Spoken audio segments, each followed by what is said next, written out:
Hey guys, look what I found for the 61 project. A radiator. I will order it and give it a try. When it arrives, we will make a little review about it. I am thrilled. So I ordered a new radiator. Actually, I'm really hyped about it. Står vi at ho?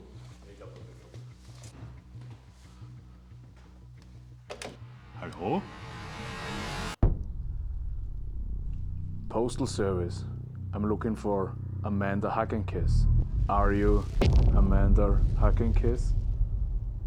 Yes, I am.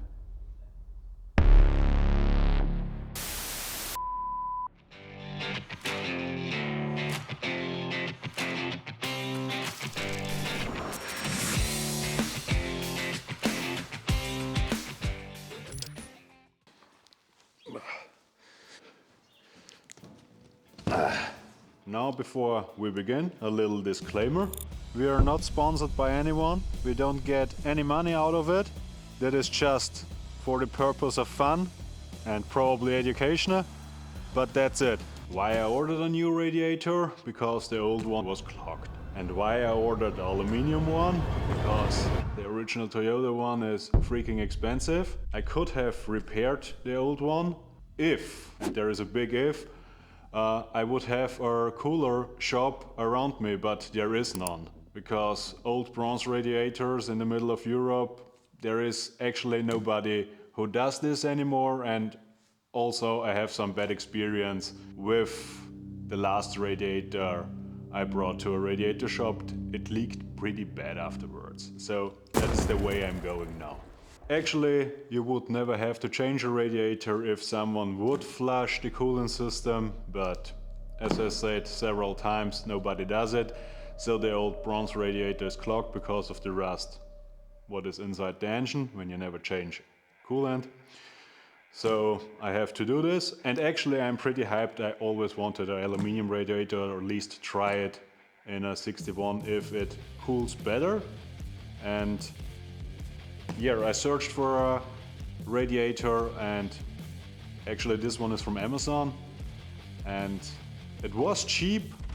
I looked also on eBay and so on and so on, but it seems they're all made in the same factory, so I took the cheapest one. They looked all the same on the pictures, but let's go in it.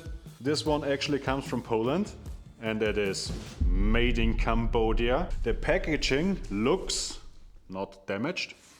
Nope. And now we will look inside how everything is packed in there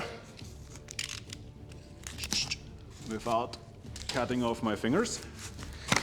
Ooh. And hopefully it fits the car.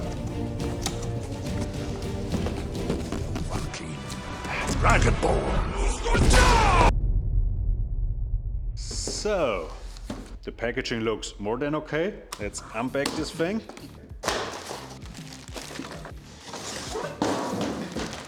Looks like a radiator for a 61.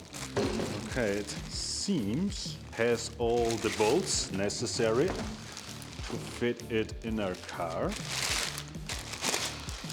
Okay, the coolant cap is a big one from a 60 series.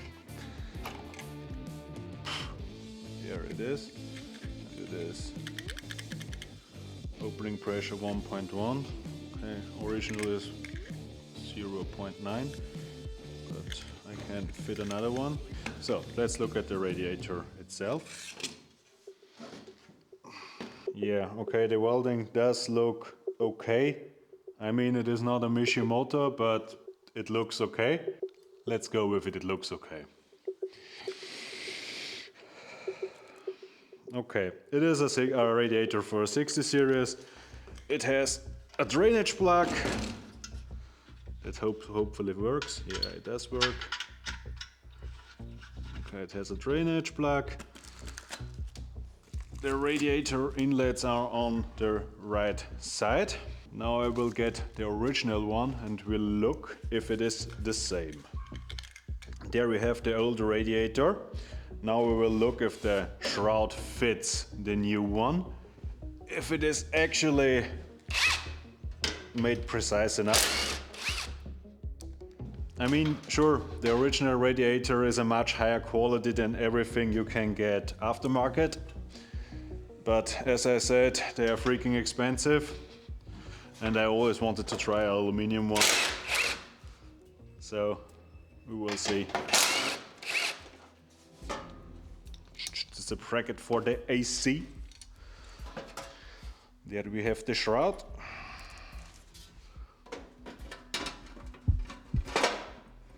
Okay, the holes line up, yeah, okay-ish.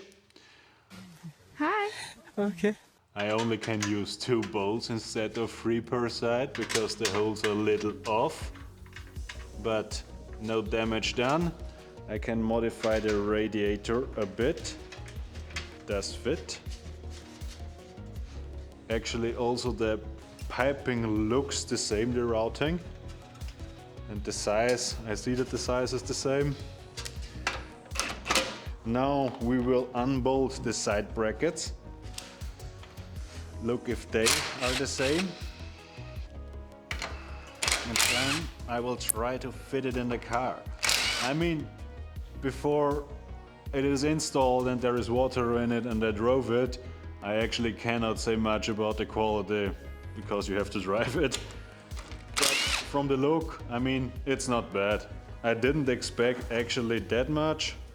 Holes are a little off. I have to drill it a little bigger, but that is done with a little bit of drilling. And then we will see. I know I said on all the videos take original parts, but I already have like 10 of these radiators. All of them are clogged and it is expensive. They are actually in Europe like 600 bucks a piece. So euro, that would be in Australian dollars 800 and in US dollars 750 or so. Yeah, same on this side. I have to drill the holes a little bigger. I will now drill the holes a little bigger without you and then I will look if it fits in the car.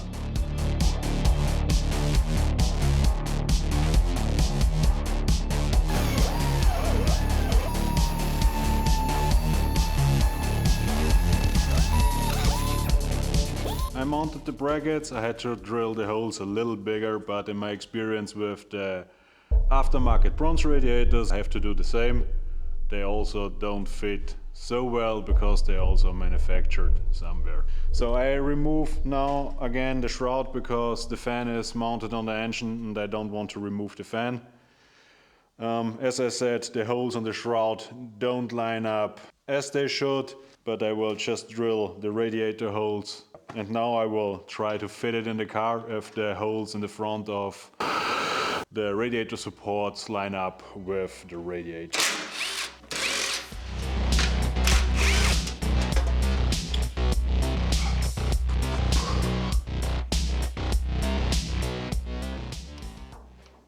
So, okay, I installed the radiator. The holes line up pretty much. I mean, a little off by 1 or 2 millimeters, but that's okay. I installed the upper coolant hose to see how everything is running. The coolant hoses are also aftermarket, so they could also be a little off. And also the fan, there is no shroud in it in the moment, but I know how it should look and where it does sit. So also that looks okay. And yeah, the next thing will be or should be mounting the AC assembly, but I also see that that is actually fitting. The only thing I already see on this radiator is how often it is the brackets are welded on. It is just welded on by a spot here and also down there. So I have to make some aluminium welds. And also that's a reason why I took the aluminium radiator, because I can weld aluminium and that makes it in terms of repair just much easier, because as I said on the bronze radiator I need a radiator shop. There is none, so I go with the aluminium radiator because if this thing is leaking I can repair it. So makes it much easier for me. And that's why I did choose an aluminium radiator. As I said, now normally it would come the AC assembly, and in front of the AC assembly will come the water intercooler, the water radiator actually, for the water air intercooler. But that one hasn't arrived yet. We will see how this thing fits when it does arrive, but actually I'm very pleased with the aluminium radiator for that price, and also the build quality is, yeah, it is not bad, it is not good, it is something in between, but with a welder I can make it good. So we will go with that. My conclusion about aluminium radiator is, it is just 2024 and it is easier to get an aluminium radiator than a bronze one. It is easier to repair, and also, I mean, some will say there will be problems because it is aluminium and the block is iron and then you have corrosion. But in my experience is, with other cars where I put in aluminium radiators, just put in some G12 coolant from Volkswagen. Volkswagen, das Auto. I have a long experience with aluminium iron block mixtures, Toyota also, and if you put in the right coolant it will hold up and will not corrode from the inside, so there shouldn't be any problem. I also ordered actually two in case one breaks. But for that price, 190 euro, it's actually not bad. I couldn't made it myself cheaper. Actually, it would be more expensive because Europe. We will go with it and you will be with us when we get everything together. I know in the moment is everything going a little slow and you probably want to have more progress, but I still have, when you follow me on Instagram or so, I still have a construction site, and that's why everything is going a little slow. The next weeks I will finish my construction site and then we will make big steps forward. So a little bit about the construction site. I did all this the last 16 weeks, 7 days a week, 60 hours a week, while I still maintained my mechanic business. More or less a little bit exhausting, but hopefully I'm finished in the next weeks, so we can make more progress on landcruisers and I'm not a steel worker anymore, because yeah, it somehow sucks for me. I mean, steel working is somehow nice, but if you do that all by yourself with a little help of your father and your brother, it is exhausting. I'm finished soon and you will see more about the actual purpose of this channel, and that is 4x4s, landcruisers and cool stuff. This was another episode of Wrenching. Please subscribe and follow us on social media. Do it now.